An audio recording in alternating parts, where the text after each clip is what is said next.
It was said that the Six Arms, including its leader Zero, who was said to be the strongest warrior in all of the Eight Fingers, was exterminated in a conflict with the royal family, just before the calamity caused by Jeldabaoth. Credible intel attributed their defeat to Brain Ungloss, a warrior serving under the Golden Princess. It would be outrageous to assume that all 6 of them were defeated by a single person, but apparently Blue Rose, an adamantite-ranked adventurer group, had joined the fight as well. Christopher deduced from this that it was most likely a 6 versus 6 battle. The security department was said to have lost most of its members in the battle. At the moment, every department was building up a force of its own to compensate for the loss, to the point where even members of the assassination division began to operate out in the light. Nevertheless, this managed to improve the mood of those within the Eight Fingers, to the point where it was now better than it was before the appearance of Jeldabaoth. Internal conflicts were rife in the past, and it wasn't unlikely for one to fall victim to dirty tricks being played behind their backs. Some merchants were even reported to the authorities by people from the other departments, during the most crucial stages of a smuggling mission. At the moment, however, the higher-ups were being so cooperative with each other that it was almost disgusting to think of. Business had expanded as a result, and illegal profits from each endeavor grew too. Puhua. The mercenary leader farted audibly while yawning. It was an unavoidable physiological phenomenon, and he had no intention to apologize. A disgraceful action. Christopher frowned. That was the worst sound to wake up to from a daydream. He honestly wanted to complain, but this man was to be his companion during the trip to and from Riel-Avel, a large port city on the west side of the kingdom. His desire to maintain a friendly relationship with him suppressed his desire to complain. Ships would be used to transport the cargo from Riel-Avel to the Holy Kingdom, so that would be the job of a certain maritime merchant. He was a great man and Christopher knew him well.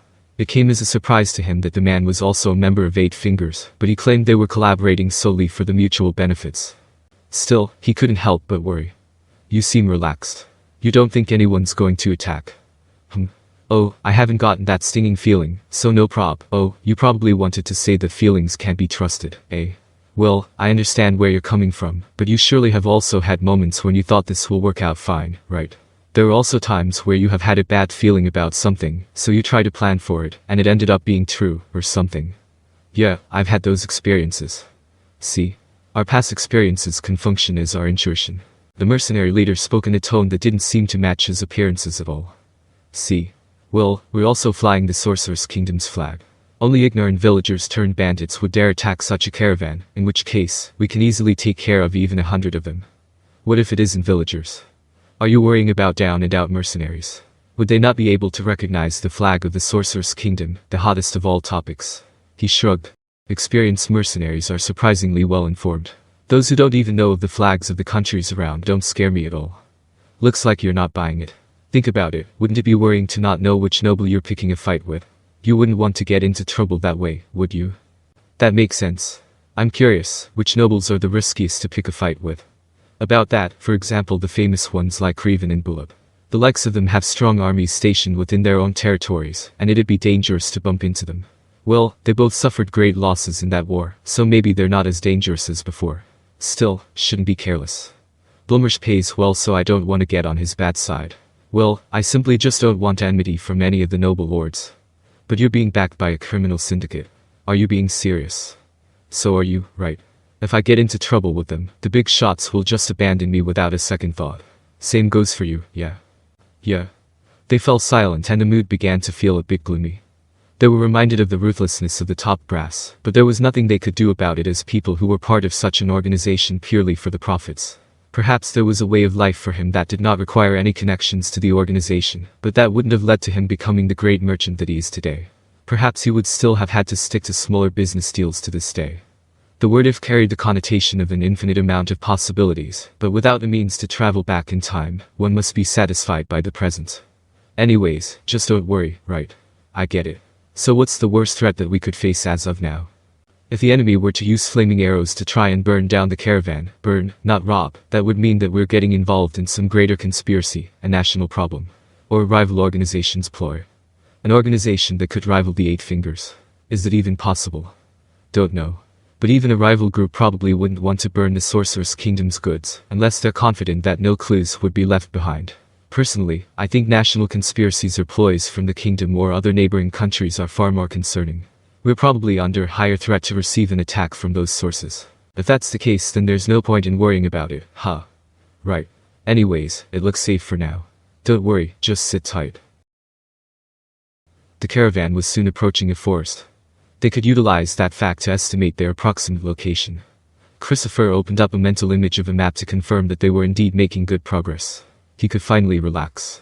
Messing up a job related to the Sorcerer's Kingdom would invite some terrifying consequences. The time was around noon. They just had to pass through this forest, and then they could take a break as planned.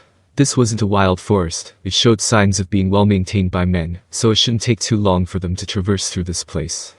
The sound of bolting horses could be heard within the wobbling carriage, which was when the carriage also started slowing down. Christopher took a peek at the mercenary leader and found his aura to be completely different from just then. Things were getting serious. Excuse me, but it looks like I have a job to do. Two men poked their head through the portiere, subordinates of the mercenary leader. Sorry, boss.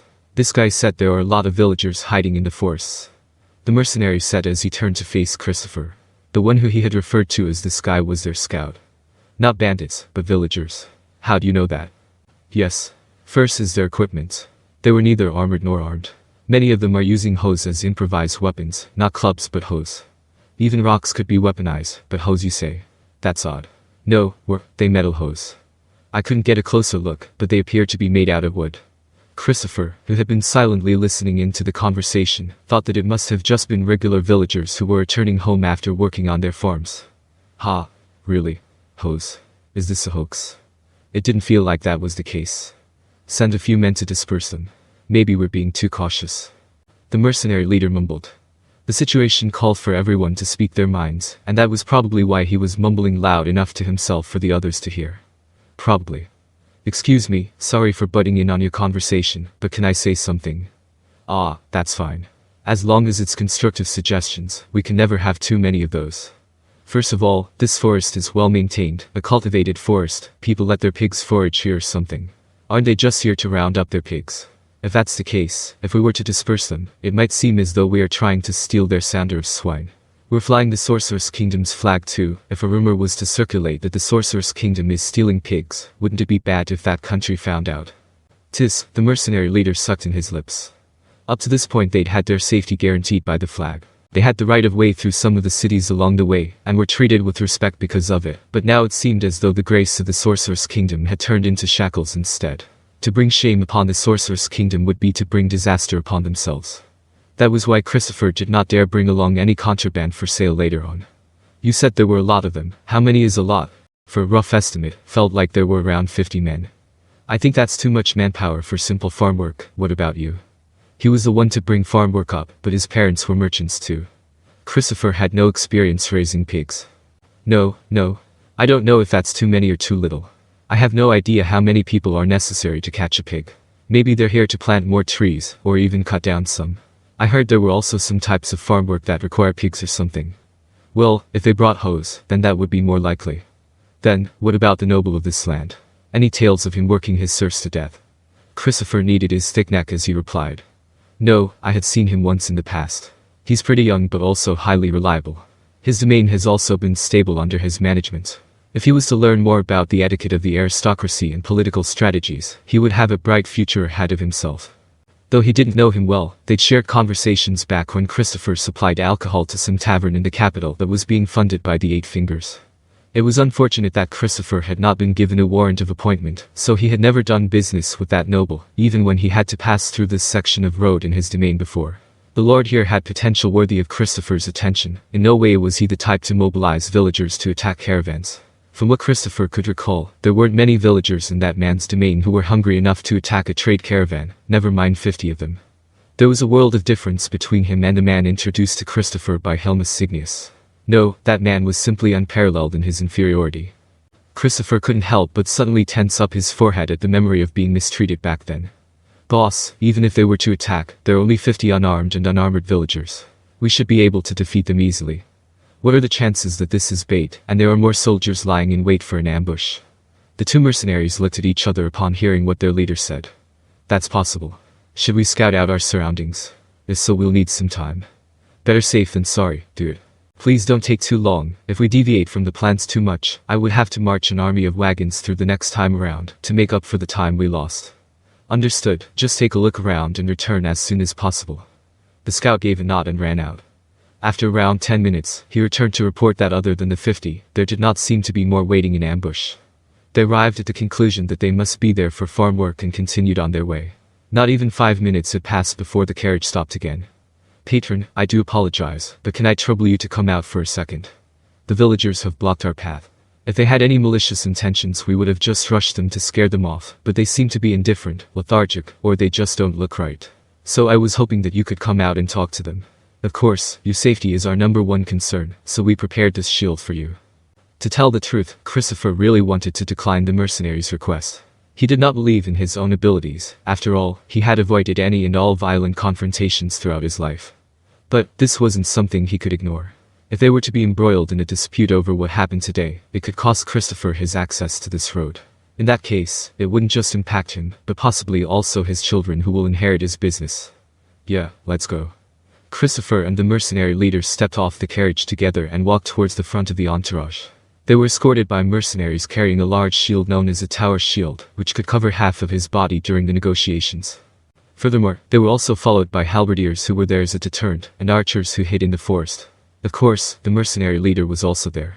He had warned Christopher to listen carefully to his commands, should a situation arise. Between the two sides of the forest on the road ahead of them, sat a few chattering villagers. There was no mistaking it, they could only be villagers who were returning home after they had finished a day's worth of farm work. But if that was the case, why did they stop in the middle of the road to block them? Perhaps the mercenary leader had perceived Christopher's worries, as he started to mumble towards him in an attempt to initiate a conversation. "Hey, pretty baffling, right? If they're planning to jump us they should have split into two and hid in the forest or something. There are lots of ways to set up an ambush, but none of them would require you to show yourself in the middle of the road. No commander would be stupid enough to make such a mistake. Could it be that they're trying to scare us? Scare us? With their equipment? With those numbers? Wouldn't that be a serious insult to us if that were the case? Has my patron only employed mercenaries of such low levels before?" It was just as he had said. Christopher did not bother replying, but only stared towards the villagers. That said, the distance between them was huge, and there were rows upon rows of mercenaries standing in front of them. "I'm just a simple merchant who has accepted a transportation contract. If you're on the road to beg some noble or whatever, we do not want anything to do with that. Please vacate the road, otherwise we will be forced to bear arms against you all in the name of self-defense." A man appeared from the forest just as he had finished speaking to the villagers. The man had donned an exquisite set of full-plate armor, but because he wasn't wearing his helmet, Christopher could see his face. It was someone Christopher had met before. "Unfortunately, for the sake of the kingdom's future, I cannot allow you to pass." "Ha." Christopher couldn't stop himself from vocalizing. It wasn't just him either, the mercenaries around him had made similar sounds too. "I see. Looks like there has been some sort of a misunderstanding. We are just transporting the Sorcerer's Kingdom's food aid to the Holy Kingdom." "I knew it. Ahem. I knew it. That's precisely why I'm doing this." "What the f*** is this guy talking about? Or rather, what kind of thought process would lead you to that conclusion?" Christopher was perplexed from the depths of his heart. But wait. It doesn't matter what this unpleasant fool thinks. I don't think his domain is even close to this place. Why is he here? Are they in cahoots? But would the lord of this land even bother working with this guy? Meh, whatever. Christopher thought. The man had admitted guilt already. Now Christopher could report back to his superiors that they were delayed by fools who were standing in the Sorcerer's Kingdom's way.